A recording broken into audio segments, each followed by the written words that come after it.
Asanjolahy indray a nisy namono ny président fokontany ankazo miritra voalohany distrikany mandoto iny ny talata lasa teo tokony ho tamin'ny ray ora sasany maraina tany hoany ka nipitsipitsony mahakasika an'izay ny fakafakena amintsika atao anatin'ity video ity ka manasa antsika rehetra anaraka an'ity video ity hatramin'ny farany azadino ny milaiky ny video antsika ary tsara voatrany ny miabone amin'ny chaîne antsika mba ahafahanareo manaraka tsy tahapaka ny video zay lefa nahito isan'andro tsy ampendrela mo isika fa avy hatrany tonga de vavany ndao ary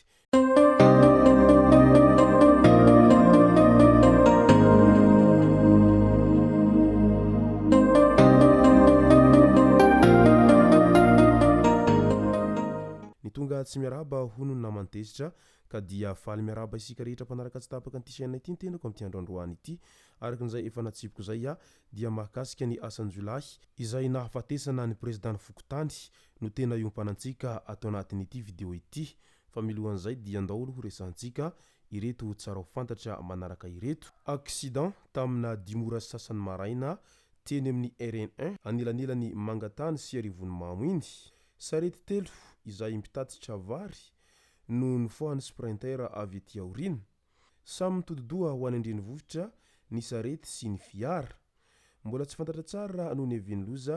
fa raha ny hita hatreto dia tsy nisy naninona ny tao anatin'ny sprinter mpandroaka sarety iray no hita faty izay mitsitra amin'ny sisin-dalana izahay koa ambany hiaran-doza fa ilay sarety tsy misy mampiomana amin'ny jiro rehefa fiolahambe no sady mitandahatra lavabe ka mila mitandrina ny mandeha alina amin'iny lalan'iny araky ny voalazan'ireo tao anatiny izay fiara sprintera izay ao anatiny izay lozan'ny famovizana izay hatrany tokony ho tamin'ny raikibin'ny folora sasany tany hoany tamin'iny androny omaly enina jona iny ity lozam-piarakodia ity no niseho tamina komina Vohibato Ouest iny fiara taxi brosy izay mampitohy ny alakamisy ny tenina sy ny fianaran-tsoa no nivarana ankady maro ireo naratra tsy maintsy nalefa eny amin'ny CSU Tambohobe fianaran-tsoa ny telo izay tena voamafy tao anatin'izay lozan'ny famovizana izay tsara ho marina fa tsy misy ny ainana fohy kosa tao anatin'ity loza ity mahakasika ny tohiny ilay raharaha nahafatesana mpianatra nanao voyage d'étude mitaky 20 tapitrisa ariary hatramin'ny 30 jona ireo ray aman-dreniny izy dimy mianadahy izay namoy ny ainy nandritra ny dia fibeazana na voyage d'étude izay nataon'ny mpianatry ny lycée moderne Manjakandriana tany Mahajanga iny araky ny taratasy napetraky ireo ray aman-dreny tamin'ny lehibe ny fari-piadidin'ny fampianarana sy ny proviseur ary ireo mpampianatra voakasika dia fantatra fa hitory izy ireo aorian'ny daty izay nomena ireo mpanabe handoavana honitra io raha tsy voaloha anatin'ny fotoana voatondro ny vola izay takin'izy ireo 5 tapitrisa ariary isaky ny ankizy ho an'izy 5 mianadahy izay namoy ny ainy tsy fandraisana andraikitra ho ireto ray aman-dreny ireto no nahatonga iny loza iny etsy ankilany efa nisy tsy paipaika ho fanampiana ireo mpampianatra manerana ny fari-piadidin'ny mpampianarana Manjakandriana amin'ity raharaha ity ahina araka izany ny korotana ny fanadinam-panjakana any Manjakandriana raha toa ka mitohy izao raharaha izao ny amin'ny mahakasika ny asanjolahy indray tovolahy izay 20 taona maty voatifitry ny zandary ny alahady lasa teo tamin'ny 1 alina tao Ampamakiambato komina Nosy Feno distrikany Midongy Atsimo iny nisy basy teny aminy ary tsy nety nijanona izy raha saika ho savaina izay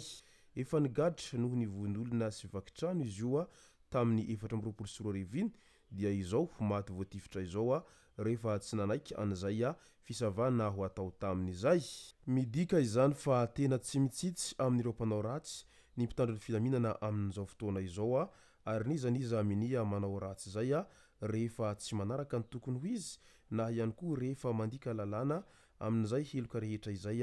dia avy hatrany mandrapaka ireo mpitandron'ny filaminana amin'izay famongorana azy ireny hatramin'ny fahakan'izay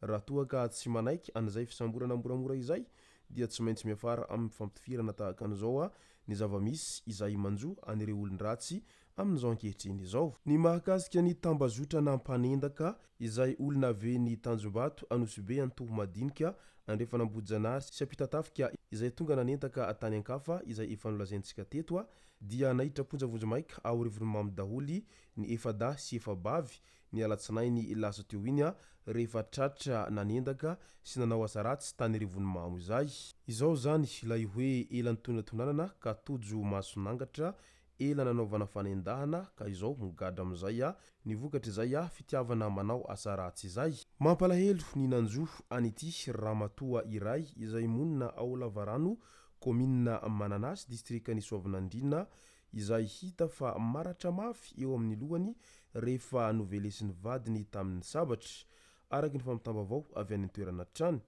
Mbola tsy fantatra mazava moa no antony nahatonga an'izao fandratranana an'ity ramatoa ity fa raha ny hita sy tsapa dia noho ny disadisa ao an-tokantrano no nahatonga an'ilay rangahy nanao an'izay hetsika mamafady izay. Tena mampalahelo tokoa satria ny tokantrano dia natao hisy fampiresahana eo amin'ny mpivady ao an-tokantrano izay fa tsy sanatria akory rehefa hoenti-katezerana na ihany koa hoentim-potaitaitra dia iny fa hifampikasitanana ary hifandratra tahaka an'izao tsy mety ary vararany lalàna izany hoe mandratra na ihany koa ny mikasitanana ny vady ao an-tokantrano izany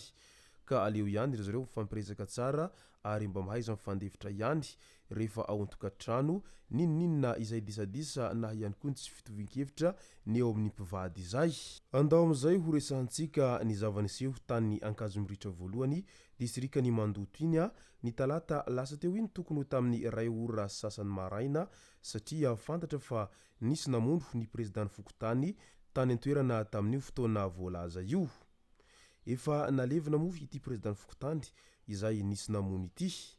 Fantatra fa avy nakavola tany amin'ny Sekam izy tamin'ny herinandro talohan'io sady nahazo vola misimisy ihany koa tamina fety izay nokarakarainy fankalazana ny fa 4 taona na se Fokotany azy ny asabotsy sy alahady lasa teo talohan'izay fotoana nahafaty azy izay. Valo tapitrisa ariary eo no lasan'ireo Jolay izay 4 niditran-keriny tao aminy sy nitifitra ny kibony ka nahatonga an'izao fahafatesany izao. Midika izany fa tena tsy mikely soroka ireo olon-dratsy amin'izao fotoana izao ary na miezaka manao intso-zavatra aza ny mpitandro filaminana mba hamongotra azy ireny dia manano sarotra izay fifehezana an'izay asan-jolahy sy ny fanafiana amin'ny tampiadiana etseroa izay. Iny Mandoto iny raha teo moa dia azo lazaina fa tena anjakany izay asan-jolahy izay efatra amin'ny ela ka mandraky tiny androany.